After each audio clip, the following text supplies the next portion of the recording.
54년 만에 이 모 교회에 방문하니까 감개가 무량합니다. 예배 드리기 전에 잠깐 당회실에 들려서 장로님들께 인사를 드렸는데 제가 이름을 아는 분은 서신미 장로님밖에 없어요.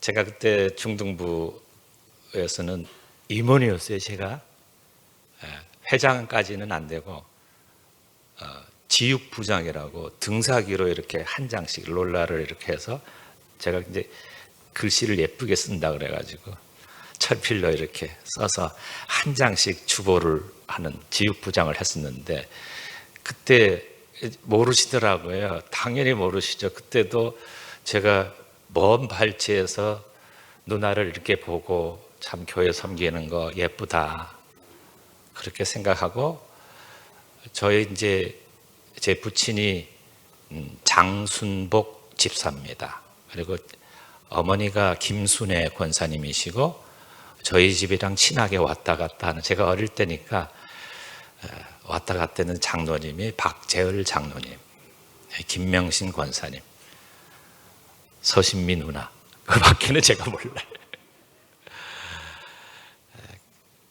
그런 모교에 와서 이렇게 말씀을 전하니까 얼마나 감사하고 또 제 개인적으로 영광인지 몰라요. 예배는 하나님의 영광이 임하시는 곳인데 하나님의 영광이 가득한 곳에서 예배드리는 우리 항서교회 모든 교우님들에게 하나님의 은혜와 평강이 넘치시기를 바랍니다.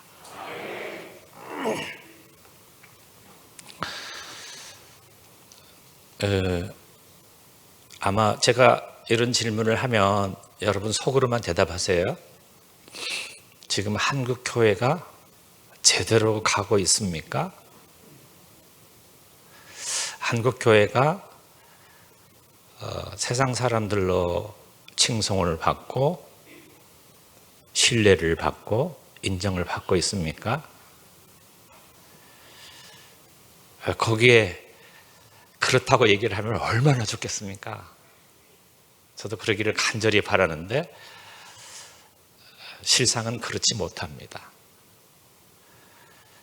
교회의 대사회 신인도 교회가 사회로부터 인정을 받고 믿을만함을 하다고 여겨지는 그런 신인도가 그렇게 우리가 생각하는 것만큼 좋지를 못합니다. 이 기운실이라고 기독교 이 윤리 실천 운동 하시는 분들이 있는 모임이 있는데 거기서 2010년대에 똑같은 설문항을 가지고 5년 내리 물어봤어요. 사람들에게 무작위로 물어본 거죠. 아무나 잡고서는 물어본 거예요. 한국 교회가 세상에 믿을만 하냐 물어봤는데 5년 연속 점수가 20점이 잘 안 돼요. 그 한국 전체 우리나라 대한민국 국민이 5천만 명이면은 예를 들어서 기독교인들이 1,000만 명이다 그러면 5분의 1이잖아요. 그러니까 기독교인들만 믿을만 하다고 대답했다. 통계상으로는 그렇게 볼 수 있어요. 근데 지금은 어떠냐? 지금은 교회 안에서도 교회를 비판하는 사람들이 많아졌어요. 세상 사람들이 교회를 믿을만 하다가 그게 떨어지는 것은 말할 것도 없거니와 혹시 여러분 가나안 성도라는 말 들어보셨어요? 우리가 생각하는 대로 가나안 복지 그 귀한 성 들어가려고 그 가나안이면 얼마나 좋겠어요. 가나안을 거꾸로 읽으면 안 나가요. 어디를 안 나가겠어요? 교회를 안 나오고 싶다는 거예요. 예수님은 좋고 나는 예수님은 믿고 있지만 교회는 싫어요. 권위적이고 억압하고 이래라 저래라고 하고 교회에서 사람 냄새가 나고 세속화되고 자기가 생각하는 거룩성이 떨어지고 때로는 싸우고 분열하고 나눠지고 없어지고 소송을 세상에 걸고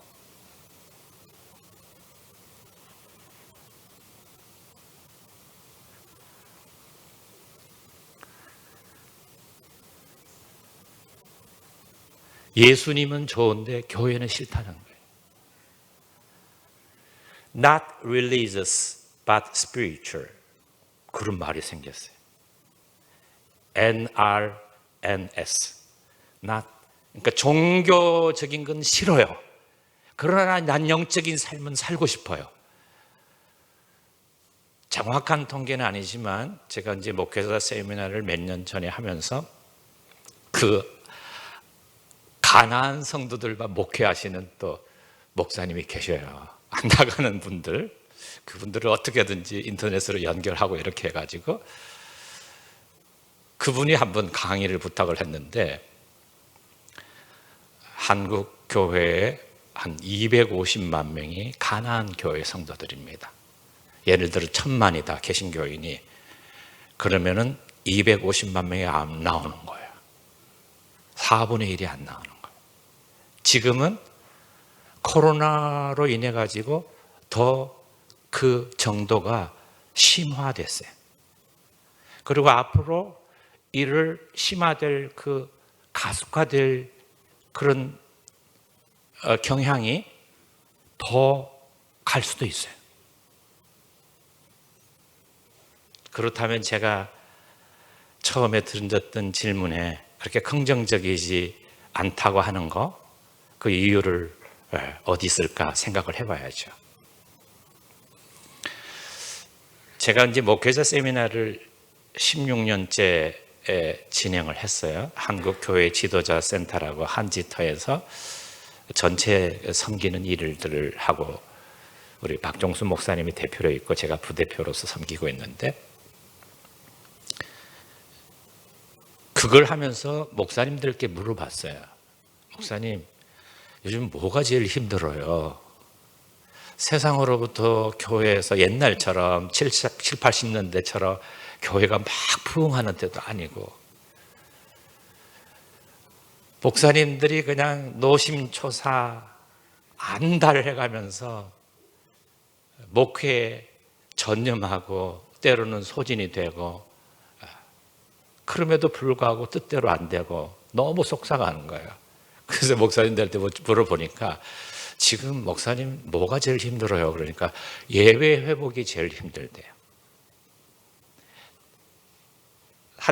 코로나를 한 3년 정도 지나고 다시 대면 예배가 이제 주어졌는데 그동안 이 영상으로 인터넷으로 비대면 예배에 익숙한 성도들이 다 나오면 좋은데 다 안 나온다는 거예요. 사정이 다 있죠.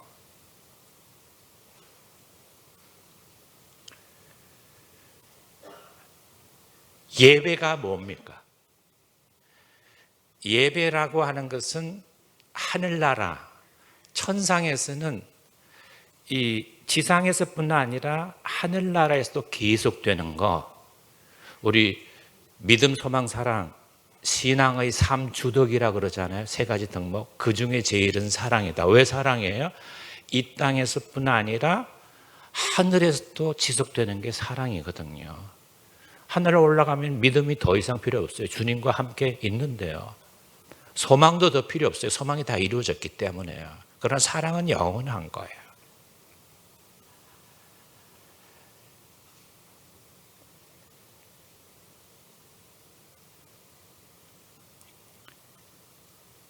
지금 예배가 회복이 되지 않는 거, 예배의 중요성, 하늘나라에서도 이 예배가 왜 중요하냐면은 하늘나라에서 지상에서 드리는 예배는 하늘나라에서도 계속되는 게 예배예요. 찬양과 감사와 우리 성도들이 하늘나라에서도 계속 할 거예요.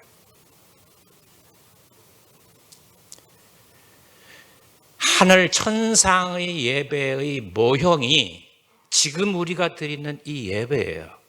그러니까 우리 예배를 그냥 앉아서 딴 생각하면서 드릴 수가 없는 거예요.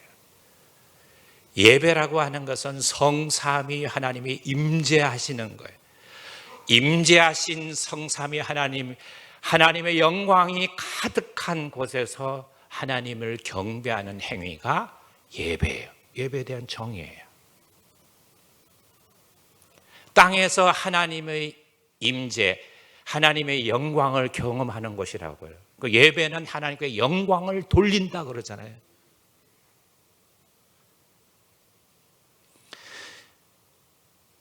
예배하다는 말이요, 성경에, 저는 이제 신학교에서 신약 성경을 가르쳤어요. 그러니까 제가 신약 성경이라 하면 원어 성경을 주로 연구하는 거예요. 번역 성경이 아니고 여러 번역의 성경이 있지만 그 중에서 원래의 언어로 헬라어로 기록이 됐어요. 그러니까 그리스 말로 기록이 되어 있는 거죠. 제가 오늘 헬라어를 좀 사용할 거예요. 그 잘난 척 하려고 사용하는 게 아니라 헬라어는 여러분 한 번 듣는 분이 어떻게 기억을 하겠어요? 몰라도 돼요. 그런데 그 단어가 지닌 뜻은 이해하고 아셔야 합니다. 왜냐하면 그것이 하나님의 뜻이기 때문이에요. 예배하다, 여러분이 예배할 때 잘 사용하는 말씀 중에 하나가 요한복음 4장 24절이에요. 아버지께서 예배하는 자를 찾는다. 그때 예배하다가 프로스쿠네오라는 말을 쓰는데, 프로스는 앞으로 나아가, 쿠네오는 키스, 입을 맞추다, 그런 뜻이에요. 어디다가 입을 맞추냐면 발에다가 입을 맞추는 거예요. 그 고대 당시에 하인은 주인의 발에 입을 맞추는 거거든요. 엎드려야 돼요. 부복하는 거예요.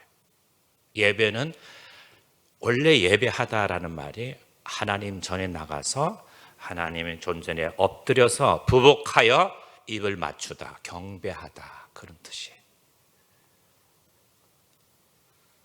예배하는 자는 영과 진리로 예배할지니라. 요한복음 4장 24절이에요. 그래서 예배 드릴 때는 성령 하나님께서 역사를 하셔야 되고, 성령 하나님께서 말씀을 깨닫게 하셔야 되는, 말씀을 지키게 하는 것도 성령 하나님이에요. 그러니까 아버지 하나님께 말씀이신 예수 그리스도를 통해서 성육신 하신 그 예수 그리스도, 말씀으로 성육신 하신 그 말씀을 깨닫게 하시는 성령의 역사를 통해서 하나님을 경배하는 행위가 예배예요. 그러니까 대면 예배를 소홀할 수가 없는 거죠.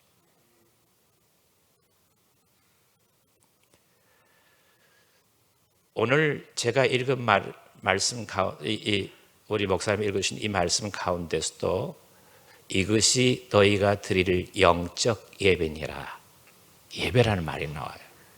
그래서 이 헬라어에는 아까 예배드리라는 말 외에 예배라고 하는 말이 두 가지가 나와요. 하나는 레이투르기아라는 말이고, 다른 하나는 여기 지금 사용된 1절에 사용된 라트레이아라는 말이에요. 레이투르기아는 지금 우리가 드리는 예배가 레이투르기아예요. 다시 말하면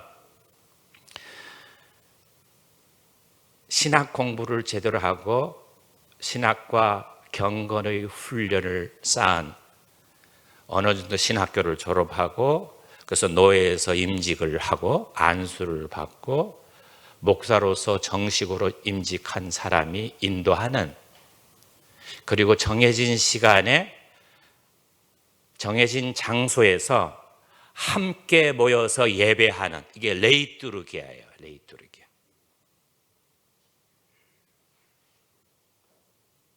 근데 레이투르기아만 예배가 아니에요.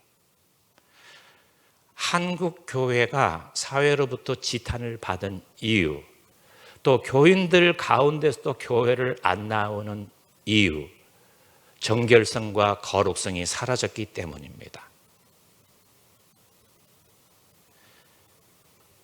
그 이유 중에 하나는 교인들 가운데서도 교회를 믿지 못하고 교회를 멀리하는 사람이, 교회를 안 나가는 사람이 생긴 데에는 우리 믿는 사람들이, 먼저 믿은 사람들이, 직분을 받고 있는 사람들이 믿음대로 말하지 않고, 믿음대로 행하지 않고, 믿음대로 살지 않았기 때문입니다. 언행의 일치가 안 되는 거예요. 신행의 일치가 안 되는 거예요. 아는 것과 믿는 것이 하나가 되지 않고, 알고 믿는 것이 행하고 사는 것과 하나가 되지 않는 거예요. 사도 바울은 우리가 드리는 이 레이투르기아도 중요하지만 일상생활에서 드리는 이 라트레이아는 레이투르기아와 달리 일상 속에서 삶으로 드리는 예배예요. 그러니까 삶이 곧 예배 같아야 되는 거예요. 신앙생활이라고 하는 것은 예배 같은 삶을 사는 거예요. 그게 신앙생활이에요. 그래서 오늘 본문 제목을 일상에서 드리는 영적 예배 이랬어요. 그게 영적인 예배예요. 세상에서 살아가는 거, 믿는 자로서 살아가는 거, 그게 영적인 예배여야 한다는 거예요. 믿는 자들이 살아가는 삶이. 가정을 지옥으로 만들어 놓고, 직장을 지옥으로 만들어 놓고, 사회를 지옥으로 만들어 놓고 교회 나가서 전도하면 전도가 효과가 나겠어요? 역효과가 나지.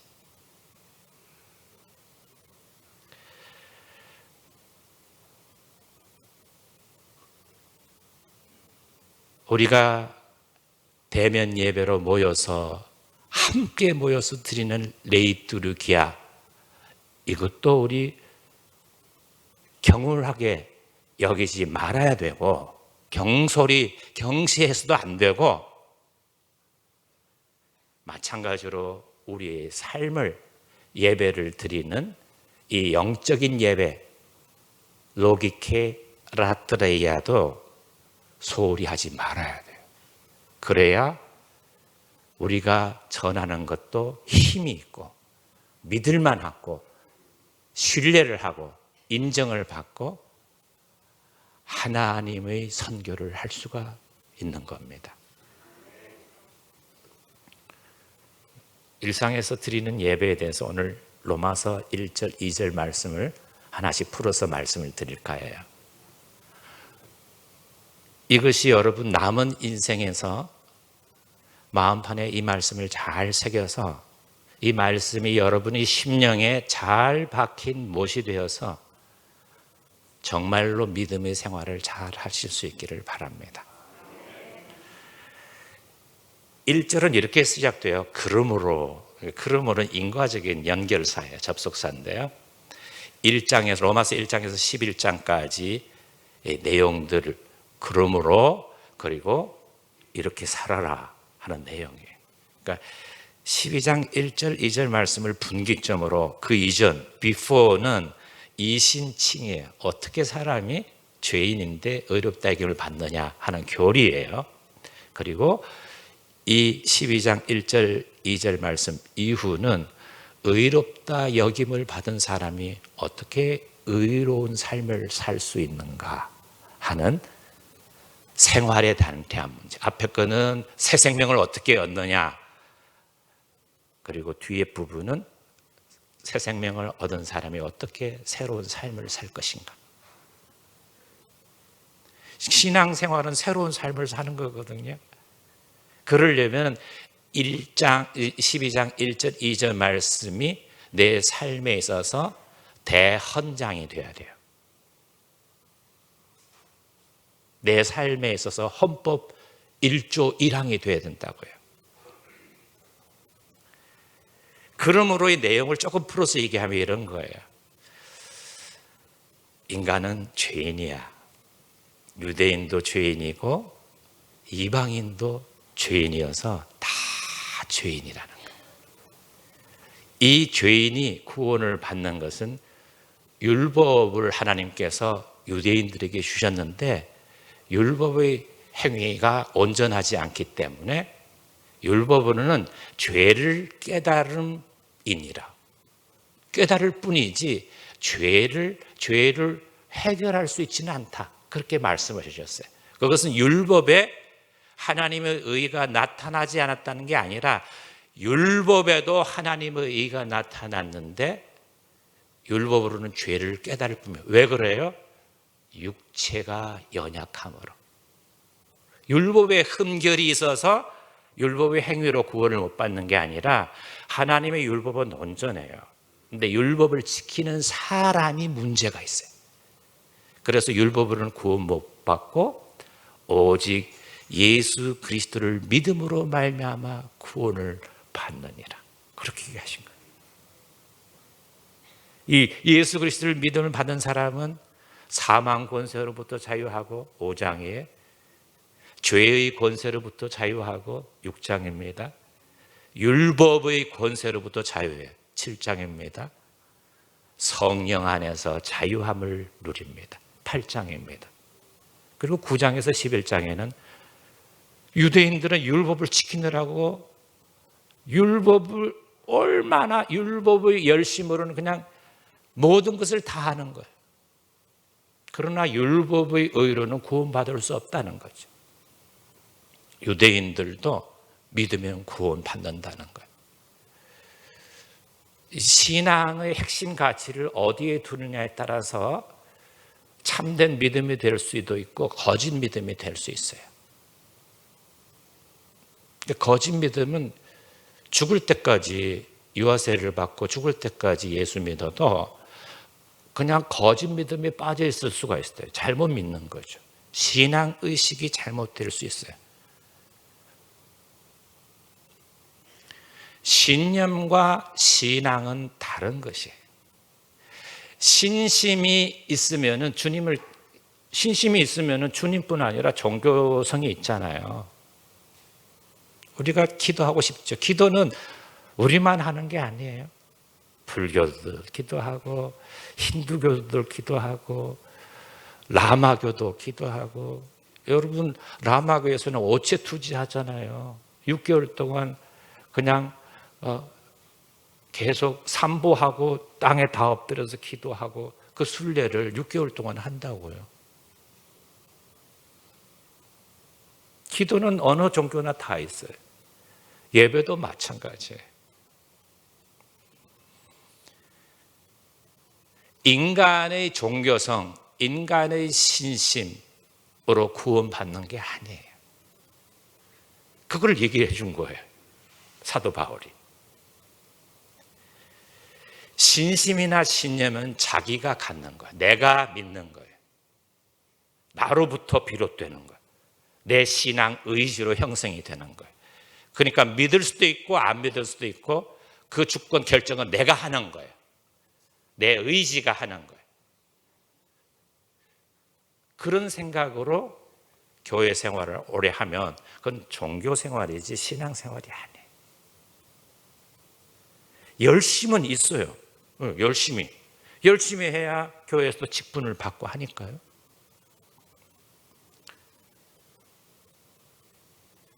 열심의 의로는 우리가 유대인을 따라가겠습니까?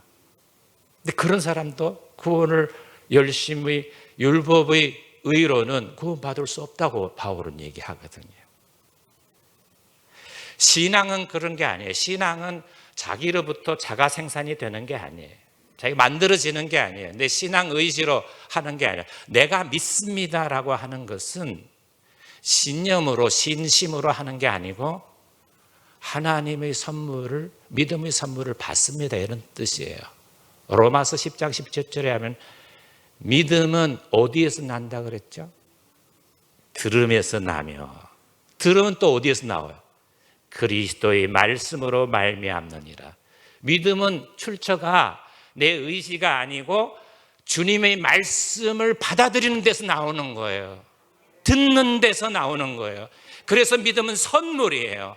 에베소 2장 8절 9절은 이렇게 얘기합니다. 너희가 그 은혜를 인하여 믿음으로 말미암아 구원을 받았나니 이것이 너희에게서 난 것이 아니요 하나님의 선물이라. 이는 누구든지 자랑치 못하게 하려 함이니라. 믿음은 선물이에요.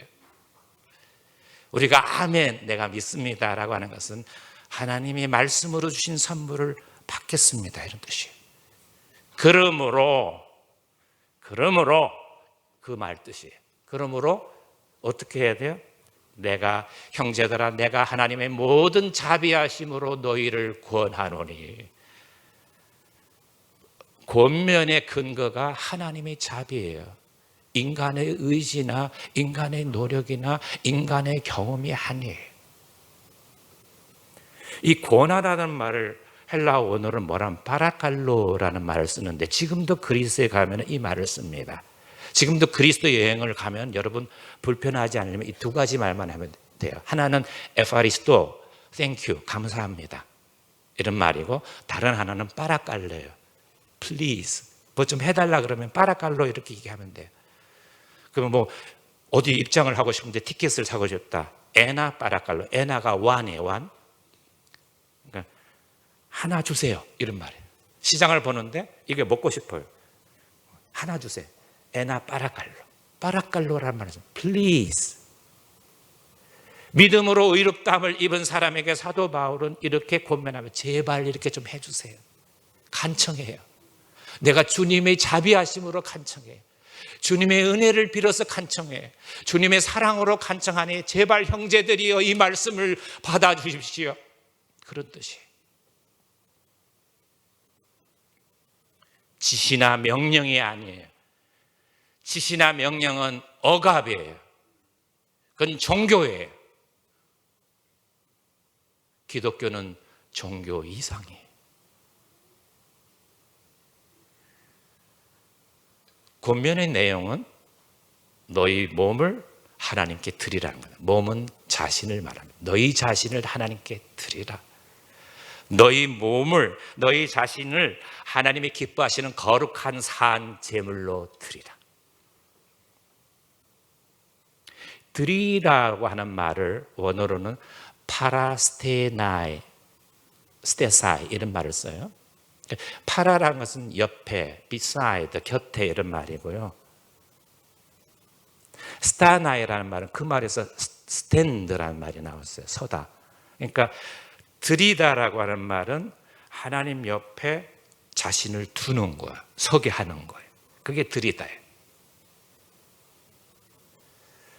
11장까지는 칭의예요. 어떻게 하면 사람이, 죄인이 의롭다 해결을 받느냐, 그건 칭의에 관한 가르침이고요. 12장부터 15장까지는 의롭다 여김 받은 사람이 어떻게 의로운 삶을 살 것인가는 성화의 문제를 다루고 있어요. 신앙생활이란 거룩해지는 삶인데요, 그것은 내가 경건한 행위나 나의 도덕적인 선행으로 거룩해지는 게 아니에요. 거룩하다는 말 뜻은요, 구별된다는 말이에요. 세상 사람들과 구별되는 거예요. 의롭다 여김 받은 사람과 의롭다 여김 받지 못하는 사람, 예수 믿는 사람과 예수 안 믿는 사람 구별된 거, 그게 거룩한 거예요. 그런데 거룩한 삶의 출발점이 뭐냐 하면은 나를 하나님이 기뻐하시는 거룩한 산 제물로 드리는 거예요. 헌신입니다. 몸, 신, 드릴 헌신. 우리 여러분 헌신 예배를 드리잖아요. 헌신 예배가 특별한 예배가 아니라 내가 예수 믿어서 예수님과 사는 삶을 사는 출발점이에요. 기독교적인 행위와 비기독교적인 행위의 분기점은, 나누어지는 것은 내가 주님과 함께 동행하느냐에 달려 있는 거예요. 최선을 다하는 것이 신앙의 핵심 가치가 아니에요. 열심이 필요해요. 신학에 열심이 필요하지만 열심은 주님과의 동행 다음이에요. 신앙생활, 복음신앙의 제일 1 가치는 주님과 동행하는 거예요. 주님과 함께하는 거예요.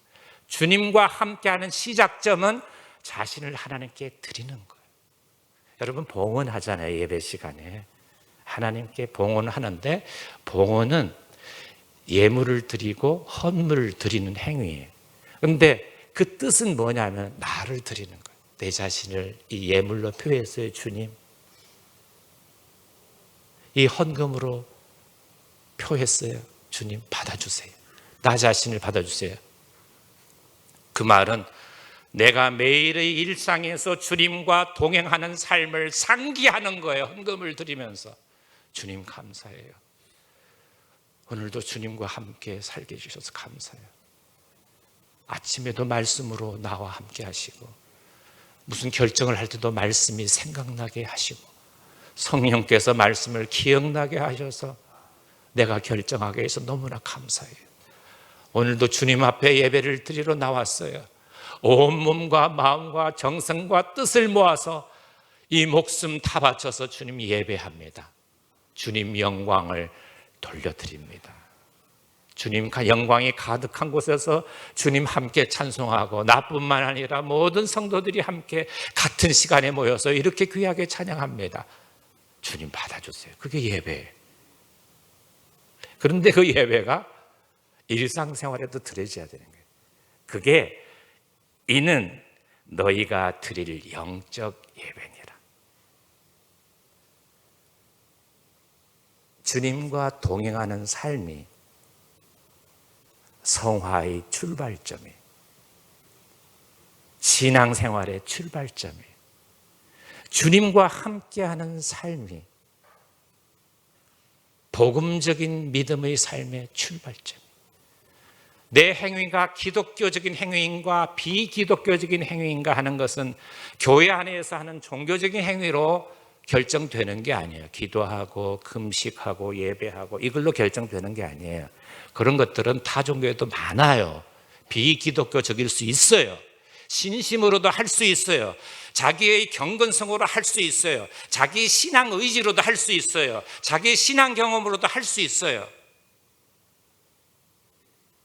그러나 말씀을 들음으로 받는 이 믿음의 선물에서 하는 주님과 동행하는 삶은 그런 게 아니에요.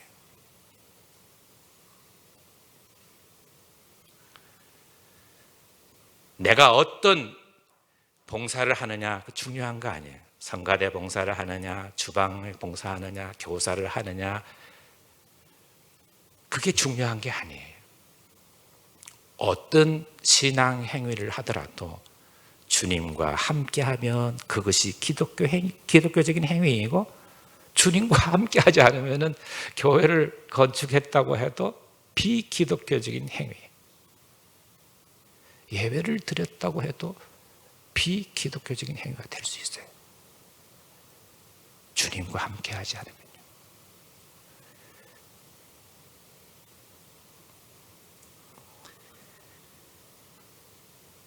그게 영적인 예배인 거예요.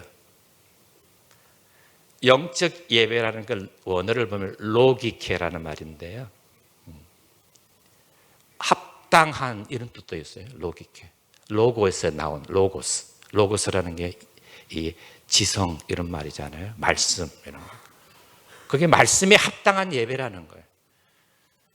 어떤 신령한 광적인 그런 예배를 드리는 광신도들에 대해서 교회 안에서는 빛이고 소금인데 교회 밖에서는 세상 사람들이 빛을 못 봐요. 맛을 못 느껴요. 그거는 합당한 예배가 아니고 영적인 예배도 아닌 거예요. 너희가 드릴 합당한 예배니라. 일상생활에서도 예배가 지속돼야 된다는 거예요. 그러려면 어떻게 해야 되는가? 2절입니다. 너희는 이 세대를 본받지 말고 첫 번째 오직 마음을 새롭게 함으로 변화를 받아 두 번째 하나님이 선하시고 기뻐하시고 온전한 뜻이 무엇인지 분별하도록 하라. 세 번째 그렇게 하면 되는 거예요. 이 세대를 본받지 말고 그때 세대는 아이온이라는 용어를 썼는데요. 세상은 코스모스예요. 코스모스는 하나님께서 빛이 있으라 말씀으로 만드신 세상, 조화롭고 질서 있는 세상이에요. 그게 코스모스예요. 근데 아이온은 사람들이 이 세상 하나님께서 만들어놓은 이 질서 조화로운 세상 선하게 만드신 세상에서 탐욕과 정욕으로 이 세대가 피리를 부르도 춤을 추지를 않는 거예요. 이 악한 세대가 표적을 보고도 표적을 보여달라고 하는 거예요.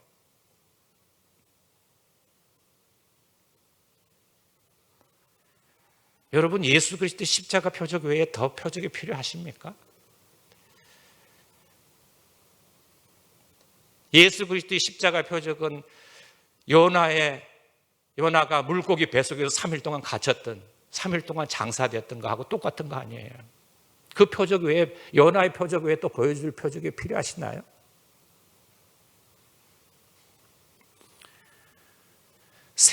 이 세대는 악한 세대예요.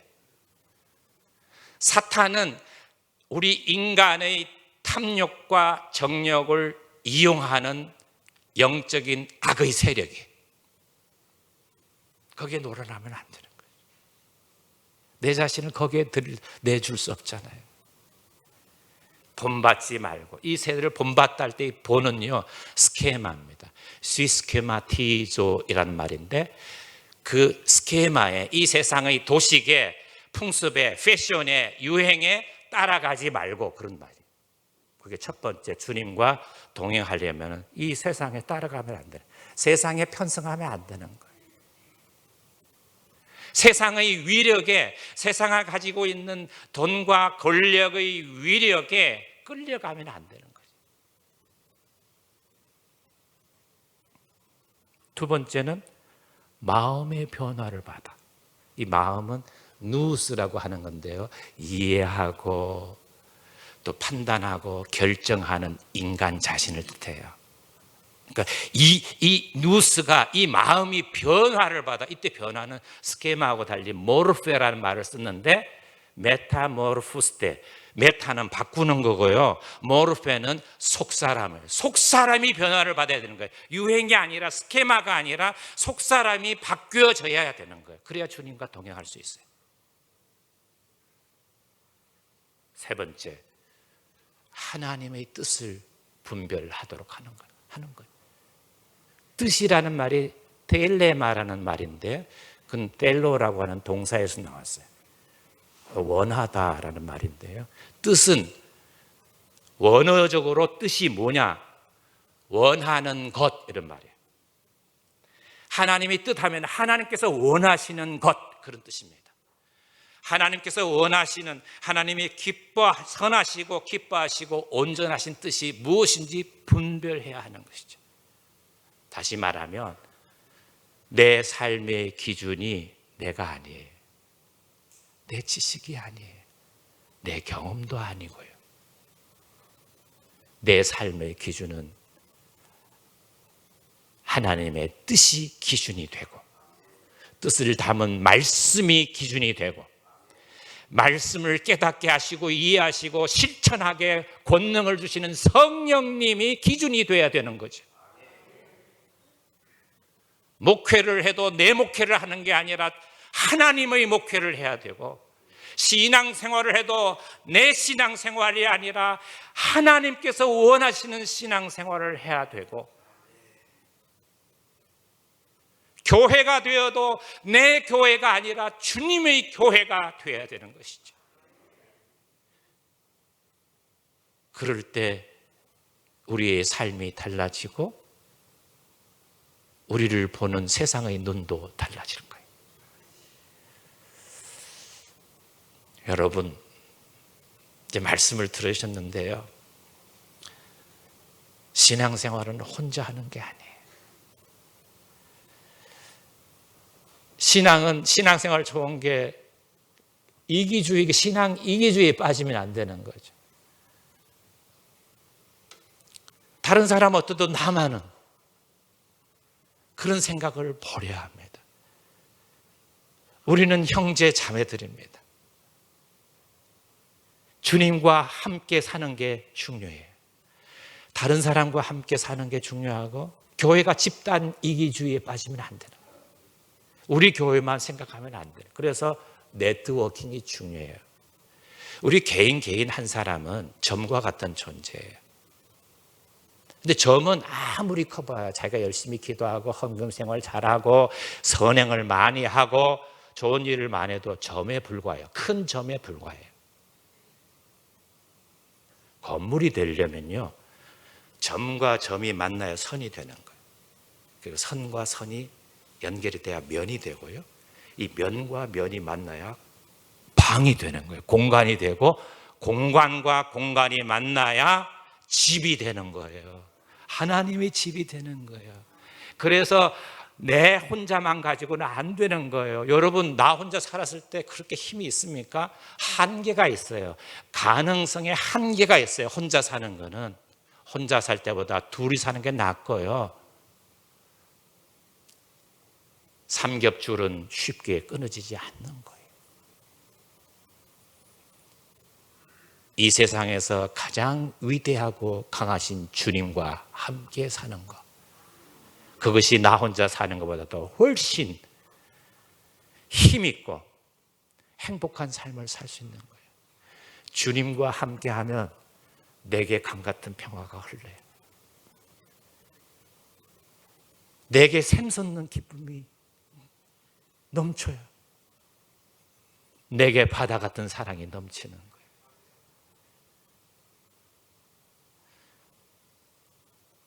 하나님께서 기뻐하시고 온전하신, 선하시고 기뻐하시고 온전하신 뜻이 무엇인지 아십니까? 그게 12에서 15장까지 있는데 사랑이에요, 사랑.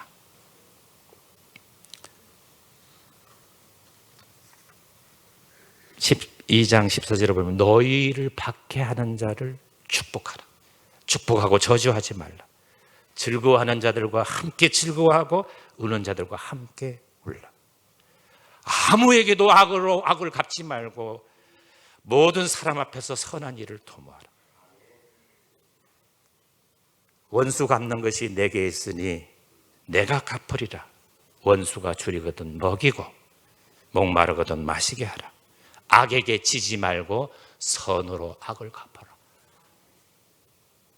하나님의 뜻은요, 우리가 믿음을 가지고 네 한 목숨 잘 먹고 잘 살아라, 행복하게 살아라가 아니라 모든 사람들에게 하나님의 사랑을 전해주기를 원하는 거예요. 그것이 우리가 드릴 영적 예배입니다. 하나님과 함께 하시기 바랍니다. 주님과 동행하시기 바랍니다. 주님과 동행해서 행복한 믿음의 삶을 영위할 수 있기를 바랍니다. 기도드리겠습니다. 아버지 하나님, 감사합니다. 부족한 종을 지금까지 여기까지 인도해 주신 주님, 부족한 사람이 모 교회에 방문해서 귀한 주님의 말씀을 전하게 하시니 감사합니다. 오늘 주신 말씀대로 종과 온 교우들이 일상에서 하나님을 예배하는 믿음의 삶을 살기를 원합니다. 주님, 우리와 함께 동행하여 주시옵소서. 내 힘, 내 능력으로는 한계가 있습니다. 주님 함께하여 주옵소서. 주님 함께함으로 평안하고 기쁘고 행복한 믿음의 여정이 되게 하여 주옵소서. 예수님 이름으로 기도드립니다. 아멘.